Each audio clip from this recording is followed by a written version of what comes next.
पुराने मंदिर में उद्घाटन का तो कोई औचित्य भी नहीं उठता, लेकिन भारतीय जनता पार्टी और तथाकथित धर्म के ठेकेदार दिखावे में ज्यादा यकीन करते हैं। अब एक और अयोध्या में राम का मंदिर हजारों साल पुराना है, राम को आराध्य मानने वाले, राम को भगवान मानने वाले, राम में आस्था व्यक्त करने वाले लोगों की संख्या लाखों और करोड़ों में है। ये पहले से चला रहा है, तो अब उसमें प्राण प्रतिष्ठा क्या करेंगे? प्राण प्रतिष्ठा ये दिखावा है, छलावा है, जिसका अस्तित्व हजारों साल से बना रहा है।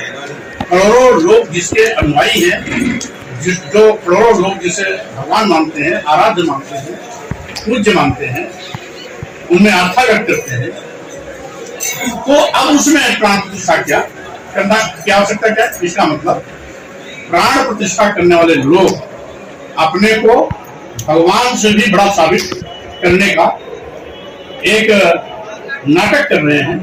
ऐसा नहीं होना चाहिए। कहा जाता है कि जहाँ पे रामलला का मंदिर बन रहा है, इससे पहले वहाँ बुद्ध विहार था और खुदाई में कुछ अवशेष भी मिले थे। क्योंकि वो माननीय सर्वोच्च न्यायालय के निर्णय से बन रहा है, इसलिए हमने आपको पहले भी कहा कि न्यायपालिका में हमारा विश्वास है। इसमें कोई दोहरा नहीं कि वहां पहले बुद्ध विहार था, भगवान बुद्ध कई वर्षावास वहां भी थी। वहां सर क्या है पूरा मामला? देखिए अयोध्या और साकेत दो प्राचीन नगरी है। महाराजा प्रसेनजीत की राजधानी सावरती थी, उस राजधानी साकेत था। भगवान बुद्ध कई बार राजा प्रसेनजीत के कार्यकाल में वहां पर वो सभाग भी किए हैं, इसमें कोई दो राय नहीं।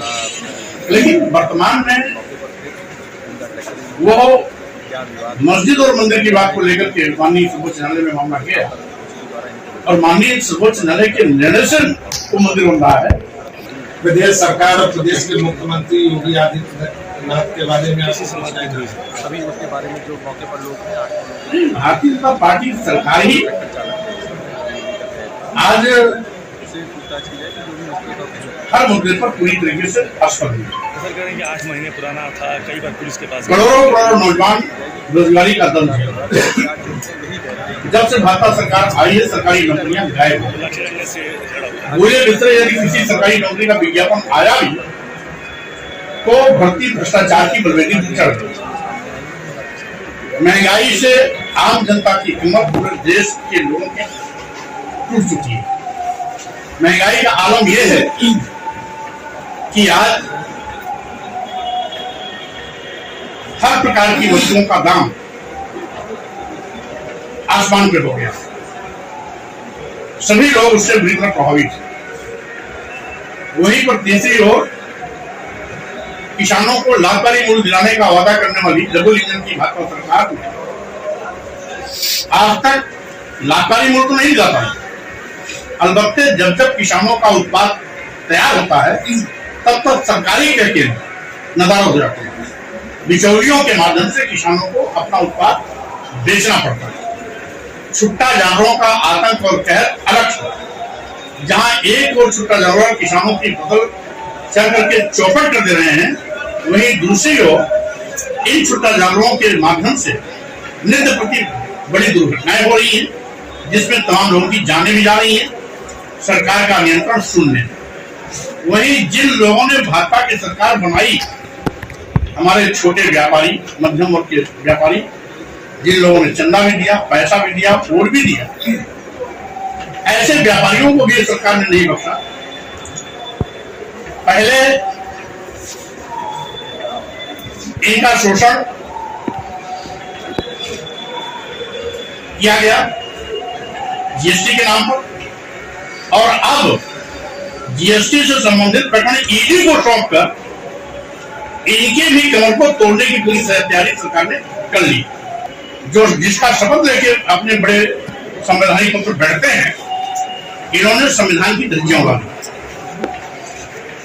अनुच्छेद 15(4) भारतीय संविधान के अनुच्छेद 15(4), 16(4) के तहत अनुसूचित जाति अनुसूचित जनजातियों को जो आरक्षण मिला है बिना किसी लिखित आदेश के उसको भी निष्प्रभावी और शून्य करते जा रहे हैं। भारतीय संविधान के अनुच्छेद 340 के अंतर्गत पिछड़े वर्गों को जो 27% आरक्षण मिला है उसको भी शून्य और निष्प्रभावी करते जा रहे हैं। यानी संविधान की भी दी गई निर्देशों की अवहेलना खुल्लम खुल्ला भाजपा सरकार कर रही है।